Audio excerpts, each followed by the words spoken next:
তৃণমূলের প্রথম জেতা জেলা পরিষদ হাতছাড়া। পূর্ব মেদিনীপুর জেলা পরিষদ দখল করল বিজেপি। এবার জেলা পরিষদের সভাধিপতি হলেন বামদেব গোচ্ছাইত। 2008 সালে পূর্ব মেদিনীপুর জেলা পরিষদ দখল করে তৃণমূল। এবার পালা বদলের পর তা দখল নিল বিজেপি। পূর্ব মেদিনীপুর জেলা পরিষদ দখল করল বিজেপি।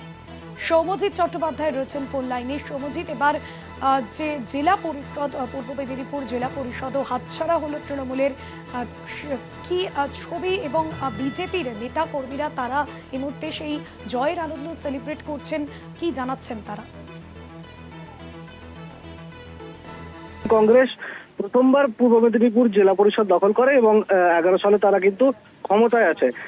বলাই চলে যে 11 সালে ক্ষমতায় আসার পূর্বে তৃণমূলের প্রথম জেতা জেলা পরিষদ পূর্ব মেদিনীপুর। তবে পালাবদলের পরে ইতিমধ্যেই কিন্তু পূর্ব মেদিনীপুর জেলা পরিষদের তৃণমূলের সভাধিপতি উত্তম বারিক তিনি কিন্তু পদত্যাগ জমা করেন এবং তার সাথে সুহাসিনী কর যিনি সহকারী সভাধিপতি ছিলেন তিনিও ইস্তফা জমা দেন।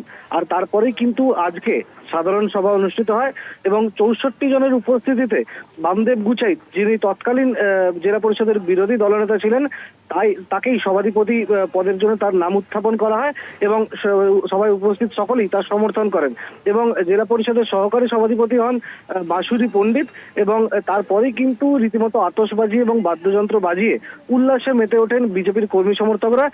এবং এই অনুষ্ঠানে কিন্তু উপস্থিত ছিলেন কাঠির সাংসদ তথা শুভেন্দু অধিকারীর ভাই সৌমেন্দু অধিকারী এবং শুভেন্দু অধিকারী যিনি মুখ্যমন্ত্রী তাকেও কিন্তু তার ফেসবুক প্রোফাইলে এই জেলা পরিষদ দখলকে কেন্দ্র করে বামদেব গোচ্ছাইতকে তাকে সংবর্ধনা এবং সম্মান জ্ঞাপনের কথা জানা যায়।